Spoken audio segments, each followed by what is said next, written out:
वो एक आदमी पहुंचा निर्मल बाबा के दरबार में, बोले बाबा जी बहुत दुखी हूं। बोले तुम्हारी शादी हो गई? बोले हो गई। बोले कभी पत्नी के हाथ के बनाए हुए पराठों की तारीफ की है? बोले नहीं की। बोले आज घर जाके कर लेना, कृपा वहीं अटकी हुई है। जैसे ही घर पहुंचा, पत्नी ने 2 गरम गरम पराठे रखे, पहला ही कोर खाया, खाते ही कहने लगा वाह क्या लजीज पराठे हैं, क्या स्वादिष्ट पराठे, जी करता है जिसने बनाए उसके हाथ चूम लूं। पत्नी ने खींच के 2 चांटे मारे। बोले 10 साल से सुबह शाम खाना खिला रही हूं, कभी तारीफ नहीं की, आज पड़ोसन ने 2 पराठे क्या भिजवा दिए। आप बहुत अच्छा सुन रहे हैं क्योंकि मैं अच्छा सुना रहा हूं। हाँ, बच्चे भी ताली बजा रहे, बच्चे बहुत अच्छे हैं। आजकल ये बच्चे नहीं है, डायरेक्ट बाप पैदा होते हैं, वो भी गूगल से डाउनलोड होते हैं। एक बार तो मैंने एक बच्चे से पूछ लिया, मैंने कहा मैं पढ़ाता हूं, मैंने कहा बेटा ये बताओ सत्य और भ्रम में क्या अंतर है? बोले गुरुजी आप हमको पढ़ा रहे हैं ये सत्य है, लेकिन हम पढ़ रहे हैं आपका भ्रम है। मैंने एक बच्चे से पूछा, मैंने कहा बेटा ये बताओ शादीशुदा किसे कहते हैं? बोले शादी के बाद जो आदमी शुदा हो जाता है उसे शादीशुदा कहते हैं। एक बार एक सरकारी स्कूल में आग लग गई, सारे बच्चे खुश हो गए। बोले सबसे बड़ी टेंशन ये स्कूल था, इसी का राम नाम सत्य हो गया। लेकिन एक बच्चा रो रहा था, मैंने उससे पूछा तू क्यों रो रहा है? बोले आग स्कूल में लगी है, वो मास्टर जी तो बाहर खड़े हैं, पेड़ के नीचे बिठा के पढ़ाएंगे। अच्छा, मैं जिस स्कूल में पढ़ने जाता था, वहां हमें पढ़ाने के लिए एक मास्टर जी आते थे, वो बड़े ठोकू किस्म के थे। हाँ, ठोकू मतलब पीटने वाले। वो इतने ठोकू किस्म के थे कि वो घर से सोच के आते आज किसको ठोकना पीटना है, और जिसको ठोकना पीटना होता उसकी तरफ देख के मुस्कुराते, जैसे मैं कोने में उधर देख के मुस्कुरा रहा हूं। अच्छा, मास्टर जी का एक ब्रह्म वाक्य, हमारे स्कूल में क्या था, एक नीम का पेड़ था, वो नीम का पेड़ का वर्कशॉप था, उसी के नीचे बच्चों की डेंटिंग पेंटिंग होती थी। और मास्टर जी का एक ब्रह्म वाक्य, चलो नीम के नीचे।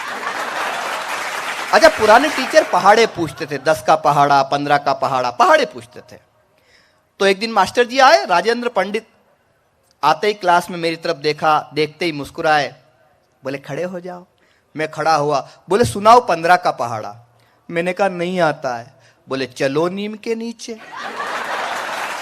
उन्होंने नीम के पेड़ के नीचे ले जाकर मेरे साथ जो सांस्कृतिक कार्यक्रम किया, मैं 10 दिन तक स्कूल नहीं गया। लेकिन मुल्तई वालों, 10 दिन के बाद जब मैं स्कूल गया तो 15 तो क्या 25 तक के पहाड़े याद थे। मास्टर राजेंद्र पंडित आए, पुनः मेरी तरफ देख के मुस्कुराए, इस बार मैं भी मुस्कुराया। मैं मुस्कुराया और मेरे कॉन्फिडेंस को ताड़ गए। बोले सुनाओ 27 का पहाड़ा। तो अपनी तो कुंडली ऐसी है। होली की मस्ती के कुछ दोहे सुनिए, फिर मैं आप तक पहुंचता हूं। सुनिए कि गोरी सोई सेज पे खोल घनेरे केस, ऐसा रंग लगाई दे ओ दिल के रंग रेज, कभी फिर रंग न छूटे। आहा वाहा करो, ऐसे बाबा रामदेव कहते ना, एक आंख दबा के करने से होता है होता है ना, ऐसे। तो गोरी सोई सेज पे खोल घनेरे केस, ऐसा रंग लगाई दे ओ दिल के रंग रेज, कभी फिर रंग न छूटे, प्यार के ढंग अनूठे। ओहो, आप वहां बैठे। मिस्री सी मीठी डली थी मलमल का थान, एक अंगूर को देख के बुढ़े हुए जवान, जवानी 4 दिनों की, बात कुछ ही महीनों की। बहुत अच्छे। मृग नयनी गजगामिनी, सुनते रहो नॉन स्टॉप। मृग नयनी गजगामिनी ये लजवंती चाल, उस पर बेरन हो गए गोरे गोरे गाल, गाल ये गाल गुलाबी, चाल ये चाल शराबी। सीता मैया को जब वनवास हुआ था तब क्या हुआ था कि एक हिरण सलमान को दे गया कष्ट अनेक, और हिरणी ऐश्वर्या उड़ा गया अभिषेक। रो रहे सल्लू भैया जेल में ताता धैया, बोल बाके बिहारी लाल की, आज के आनंद की। अगर आप आज्ञा दे तो 2 मिनट का एक गीत, सिर्फ 2 मिनट का गीत सुनाना चाहता हूं। तालियां बजा के एक बार आप बता दीजिए मुझको। इस मुल्क के आखिरी मुगल बादशाह हुए बहादुर शाह जफर, जब उन्हें गिरफ्तार कर लिया गया तो एक अंग्रेज शायर ने ताना मारते हुए कहा था, दम दमे में दम नहीं है खेर मानो जान की, ए जफर ठंडी हुई शमशीर हिंदुस्तान की। तो शायर का जवाब था, आपकी तालियां मिले, कि गाजियों में बू रहेगी जब तलक ईमान की, तख्त लंदन तक चलेगी तेग हिंदुस्तान। अच्छा, हिंदी कवियों ने क्या किया, इस भाषा साहित्य ने क्या किया। बहुत प्यारे कवि हमारे पुष्पक देशमुख से इस कवि सम्मेलन की शुरुआत हुई। नरेश भाई ने अच्छा पढ़ा, श्वेता सिंह ने अपनी हिसाब से बहुत अच्छा काव्य पाठ किया, और कविता किरण जी भी इस मंच पे हैं, वो अपना काव्य पाठ करेंगी। और बहुत प्यारा हमारे इस देश के 2 बड़े कवि अरुण जैमिनी जी और प्रिय भाई आशीष अनल इस मंच पे मौजूद हैं। इस हिंदी कवि सम्मेलन ने क्या किया, मैं इस पूरे मंच की तरफ से ये कविता आपको सौंपना चाहता हूं, और ये पहली बार ये कविता मैं आपके बीच में पढ़ रहा हूं। अनिश भाई निकलिए। स्वागत है भैया। जी जी बिल्कुल। आपको देख के मैं भयभीत हो जाता हूं। नहीं, और कुछ नहीं हुआ, इस बहाने सोफे ने भी थोड़ी सी सांस ले ली। वो 2 कुर्सियों पे अकेले बैठे थे। एक बार एक हाथी के पेट का ऑपरेशन हुआ। अब इसमें क्यों हंस रहे हो आप? वो हाथी इमेजिन कर रहे हैं। हाथी के पेट का ऑपरेशन हुआ। डॉक्टर ने ऑपरेशन के बाद नर्स से पूछा, बोले एक सब कैंची वेची आजकल पेट के सब सही सलामत तो है? तो नर्स बोली, आनंद लेना, नर्स बोली औजार तो सब सही सलामत है, लेकिन वो छोटे वाले डॉक्टर साहब नजर नहीं आ रहे। तो भाई आसपास के दुबले पतले लोगों, अगर जोर से सांस ले ली तो तुम्हारी सांस अटक जाएगी। पर अनिश बहुत प्यारा है। अनिश, ये हंसी मजाक की चीज है, सुनिए। एक बार जरा ताली बजा दीजिए, मैं गीत सुनाता हूं, सुनिए। नहीं देख खजात, इससे पहले कि तू सुनाए, मैं तो इतना ही कह सकता हूं, धीरे धीरे घर को जाए। हाँ, पानी पी ले तू। धीरे धीरे घर को जाए, घर को जाने वाले मुल्तई है, ताप्ती महोत्सव के लोग हैं, ये जानते हैं, इनको पता है कि धीरे धीरे घर को जाए, घर को जाने वाले एक रात में 2 आनंद उठाने वाले। ऐसा कुछ नहीं जैसा आप समझ रहे हैं। मेरे कहने का मतलब, मैं कविता के आसन पे हूं, ताप्ती महोत्सव, ताप्ती के तट पर बैठा हूं, मैं ऐसा कुछ कह सकता हूं क्या? मेरे कहने का मतलब यूं गलत नहीं होने का, एक लाभ कविता सुनने का, एक लाभ सोने का। आप लोग पता नहीं क्या सोच सोच के हाँ करते। आइए, मैं चाहता हूं एक बार जोरदार तालियों से उसे आदेशित कीजिए कि वो कविता पढ़े। अनिश भाई, आप कभी आधी रात को मत मिल जाना। अच्छा, एक शमशान घाट पे लिखा हुआ था मृत्यु अटल है। एक कांग्रेसी पहुंच गया, बोले अच्छा यहां भी। तो उस कांग्रेसी ने नीचे लिख दिया, मृत्यु न अटल है न आडवाणी है, हमारी मृत्यु तो राहुल गांधी है। आनंद लीजिए बस।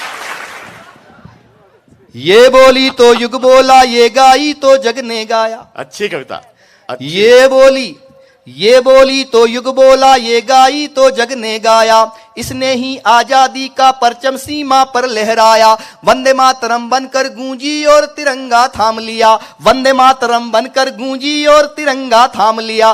बिस्मिल शेखर भगत सिंह मंगल पांडे का नाम लिया, पराधीनता की बेड़ी से करने को आजाद। कविता जिंदाबाद, हमारी कविता जिंदाबाद। कविता जिंदाबाद। आपकी तालियां कमजोर थी। कविता जिंदाबाद, हमारी कविता, कविता जिंदाबाद, हमारी कविता जिंदाबाद। क्यों है जिंदाबाद? हिंदी की कविता, हिंदी के कवि सम्मेलन। ये बच्चन की मधुशाला है, दिनकर का रश्मि रथ है।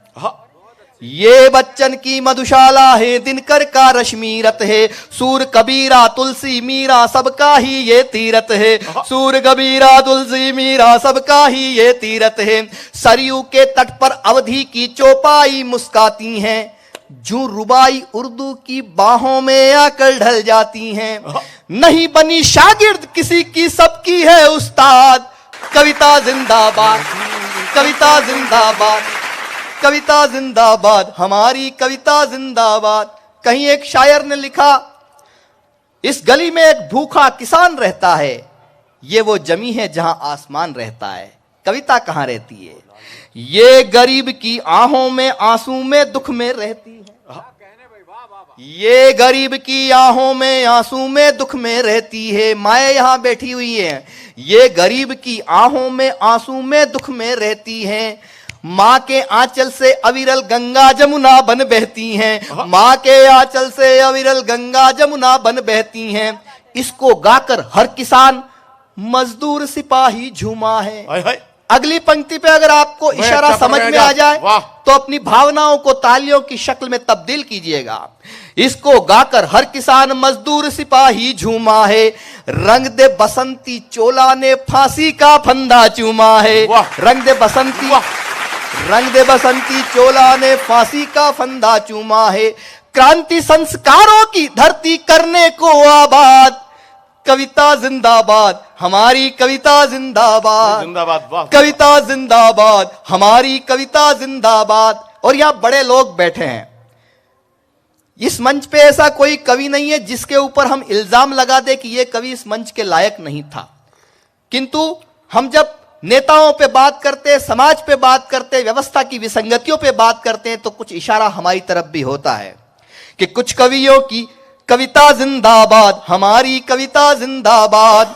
कुछ कवियों की वाणी लेकिन सरकारी हो जाती है। अरुण भाई, इस देश के बड़े कवि जो मुझे अतिरिक्त स्नेह देते हैं, उनको ये पंक्तियां ज्यादा पसंद है। उन्होंने कई बार मुझे कहा, कुछ कवियों की वाणी लेकिन सरकारी हो जाती हैं। मां के मंदिर की वीणा जो दरबारी हो जाती हैं। स्वर्णिम इसके शिलालेख हो, करती ये परवाह नहीं। पद्म पुरस्कारों की भी तो रहती इसको चाह नहीं।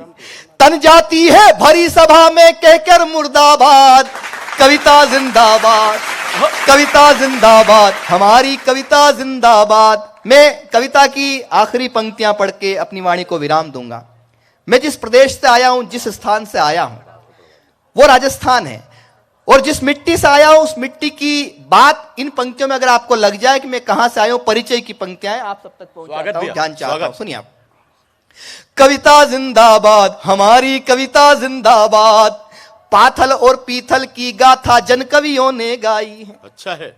कुछ लोग यहां बैठे होंगे, बात उन तक पहुंच जाएगी। पाथल और पीथल की गाथा जन कवियों ने गाई है। सूर्यमल मिश्रण की अग्नि यही चंद बरदाई है। मत समझो हल्दी घाटी की बात जरा सी छोटी है। एक नाम अगर आपके आसपास से गुजर जाए, आपको लग जाए कि यह नाम मैंने अपनी कविता में ठीक ठीक लिख दिया था, तो आपका आशीर्वाद, आपका प्यार, आपकी मोहब्बत आपके अजात शत्रु को मिले। मत समझो हल्दी घाटी की बात जरा सी छोटी है। परम प्रतापी महाराणा की अरे घास की रोटी है। परम प्रतापी महाराणा की अरे घास की रोटी है। शबनम का कतरा बन जाती कभी बनी फौलाद। कविता जिंदाबाद, हमारी कविता जिंदाबाद।